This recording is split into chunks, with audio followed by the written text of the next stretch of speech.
Hello friends, my name is Arunangshu Bhattacharya and I secured All India Rank 1 in JIPMA UG exam.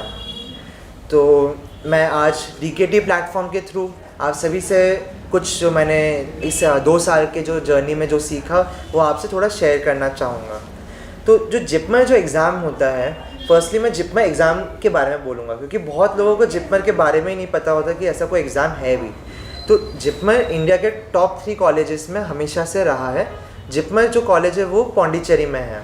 तो ये भी एक कारण बनता है खासकर नॉर्थ और वेस्ट इंडियन स्टेट्स में कि हम साउथ नहीं जाना चाहते क्योंकि अपना लैंग्वेज डिफरेंट होगा, फूड डिफरेंट होगा। लेकिन मैं यही र्यूमर क्लियर करना चाहूँ कि ऐसा कोई कुछ सही नहीं है क्योंकि आजकल हर जगह से लोग जाते हैं वहाँ, बहुत डाइवर्सिटी वहाँ है, खाने का भी प्रॉब्लम आजकल वहाँ नहीं आता।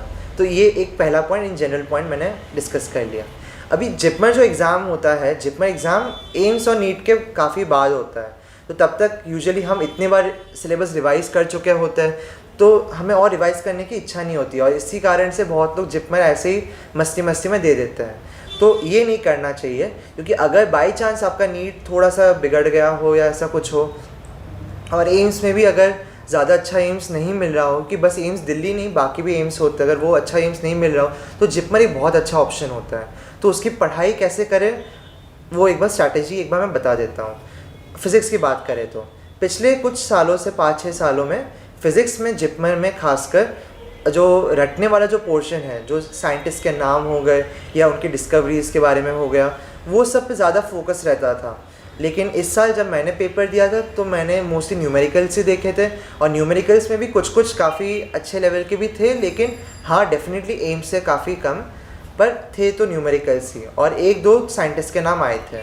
तो जो साइंटिस्ट वाला जो प्रॉब्लम है वो कैसे डील करा जाए, तो हमारी जो NCERT है 11th के NCERT में फिजिकल वर्ल्ड एक चैप्टर दे रखा है, जिस चैप्टर में एक साइंटिस्ट का एक लिस्ट दे रखा है। वो प्लस कम्युनिकेशन वाले चैप्टर में भी एक टैबुलर फॉर्म में आपको एक साइंटिस्ट के नेम का लिस्ट मिलेगा।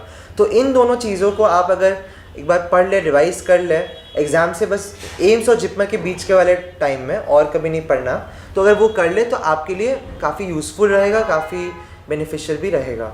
तो फिज़िक्स के लिए ये, प्लस आप नीट एम्स में जो तैयारी करते हैं, जो मैंने एक नीट के वीडियो में भी मैंने कहा था कि फॉर्मूला बुक्स हमें मेंटेन करना चाहिए, तो उन्हीं फॉर्मूला बुक्स को अगर आप रिवाइज़ कर ले एग्ज़ाम से पहले, क्योंकि आपको मोस्टली चीज़ें तो याद ही रहेंगे, आपको बस एक बार कंटेंट ओवरऑल रिवाइज़ करना है। तो ये ऐसे फिज़िक्स हम ऐसे कर सकते हैं। केमिस्ट्री तो मैंने जब दिया था काफ़ी आसान आई थी, केमिस्ट्री में ज़्यादा टेंशन लेने की बात नहीं है।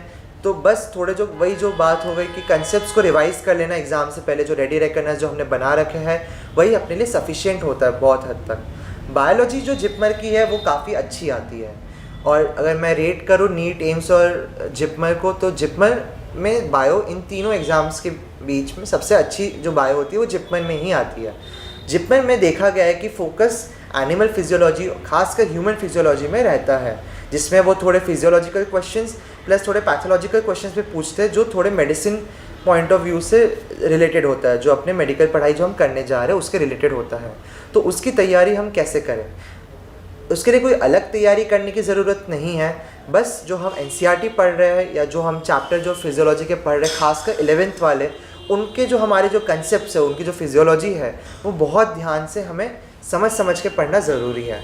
अभी कुछ जैसे एक्सपांशंस हुए, जैसे कुछ फिजियोलॉजिकल फंक्शंस में जब कोई प्रॉब्लम होती है तभी वो एक डिजीज़ के फॉर्म में रिजल्ट देता है। तो डिजीज़ेस के नाम याद नहीं करने, लेकिन अगर उस फिजियोलॉजिकल फंक्शन अगर डिस्टर्ब होता है तो क्या प्रॉब्लम आ सकती है उसका अनुमान लगाना वो हमें आना चाहिए, और वो हम अगर थोड़ा बहुत नेट का भी रेफरेंस ले, हम काफ़ी हद तक अपना नॉलेज भी स्ट्रॉन्ग कर सकते हैं।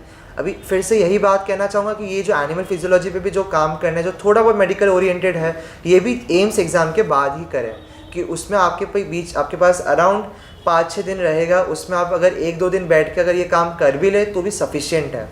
सेकेंडली जिपमर में अभी जैसे एम्स में मैंने बोला था कि ऑनलाइन अगर मोड ऑफ होता है टेस्टिंग, तो उसमें डायग्राम्स बहुत अच्छे से यूज़ कर सकते हैं, लेकिन अभी तक एम्स में इतना अच्छा यूसेज देखा नहीं है। लेकिन इस बार जब मैंने जिपमर दिया था तो जिपमर में जो डायग्राम्स का जो उन्होंने यूज़ किया था, जो पिक्टोरियल फॉर्म वाला जो बात मैंने कही थी, वो जिपमर अभी भी इफ़ेक्टिवली कर रही है। तो इसका मतलब यही हुआ कि हमें जो NCERT के खासकर जो जितने भी डायग्राम्स हैं उन्हें बहुत अच्छी तरह ग्रिप में लेना चाहिए। साथ ही जो बॉटनी या जूलॉजी में दोनों में ही, खासकर बॉटनी में कुछ एक्स्ट्रा पॉइंट्स बहुत होते हैं जो इधर उधर के होते हैं, वो पूछ लेते हैं। अभी उन चीज़ों को पढ़ने का तो खास मतलब है नहीं, लेकिन अगर आप पढ़ें तो वो अगर मतलब कोई जो दूसरे किताबें आते हैं जो जिप पर ओरिएंटेड नहीं पर ओल्ड NCERT बेस्ड जो है, जैसे 2006 से पहले भी एक NCERT बायोलॉजी की चलती थी, तो उस NCERT बेस्ड जो मटेरियल है वो आप बस एम्स और जिपमर के बीच में एक बार देख लें। कहीं अगर आपके कोई मेंटर हुए, कोई टीचर हुए, उनसे अगर आप लेके अगर देख लें वो भी सफिशिएंट रहेगा। और अगर नहीं भी करें तो आपको कोई लॉस नहीं हो रहा, क्योंकि कोई दूसरे बच्चे भी नहीं करते और वो सवाल आपको इजीली मिलेंगे भी नहीं। तो बायोलॉजी का प्रिपरेशन आप ऐसे ही प्लान करके करें ये जो एम्स जिपमर के इंटरवल के बीच में, तो आप सफिशिएंटली अपने आप को रेडी कर सकते हैं। लास्टली हमारा जो MAT और इंग्लिश जो हो गया, मेंटल एबिलिटी के लिए तो आप एम्स में अगर जो थोड़ी बहुत तैयारी करेंगे वो सफिशिएंट रहेगा, उसके अलग से नहीं करनी। इंग्लिश जो है, इंग्लिश आप जो 11-12 की भी जो बोर्ड की जो प्रिपरेशन करते हैं, जिसमें आप एटलीस्ट अपनी ग्रामर के टच में रहे और यूसेज ऑफ इंग्लिश के टच में रहे अगर आप 2 सालों में, तो आपको बिल्कुल कोई दिक्कत नहीं आएगी, आपका एग्ज़ाम बहुत स्मूथली चला जाएगा इंग्लिश के एटलीस्ट अगर बात करूँ तो। सेम जो मैंने जिपमर में एडवाइस दिया था कि कुछ क्वेश्चंस ऑफकोर्स होते हैं जिन्हें हमें छुएंगे तो हम गलत करके ही आएंगे, तो उन क्वेश्चंस को नहीं छूना। भले हम एम्स के कंपैरिजन में थोड़ा जिपमर में रिस्क ज़्यादा ले सकते हैं क्योंकि negative marking relative to AIIMS कम होता है, लेकिन फिर भी मेरी तो सलाह यही रहेगी कि मिनिमम से मिनिमम नेगेटिव करवाए अपना, क्योंकि जिपमर में रैंकिंग इस कितने इनकरेक्ट क्वेश्चन से उस पर भी होता है अगर टाई ब्रेक करना हो तो ये मेरी एक सलाह है। साथ ही एम्स एक बार जिपमर के लिए आपका जो टाइम जो दिया गया है 2.5 आवर्स, वो काफ़ी शॉर्ट होता है, तो आपको बहुत स्विफ्टली सब चीज़ें करने पड़ेंगे। भले क्वेश्चंस आसान आते हैं बहुत सारे, मतलब इधर आपको पता होता है या तो नहीं पता होता, तो उन क्वेश्चंस को भी आपको फास्ट करने का हैबिट होना चाहिए। तो जिपमर में यही करना है।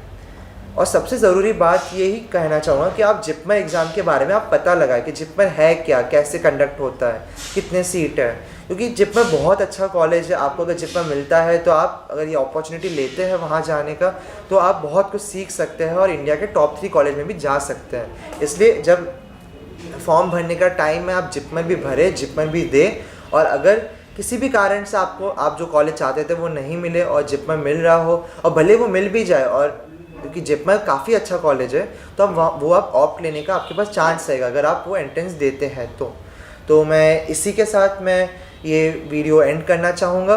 और and thank you to everyone for listening to me. Thank you.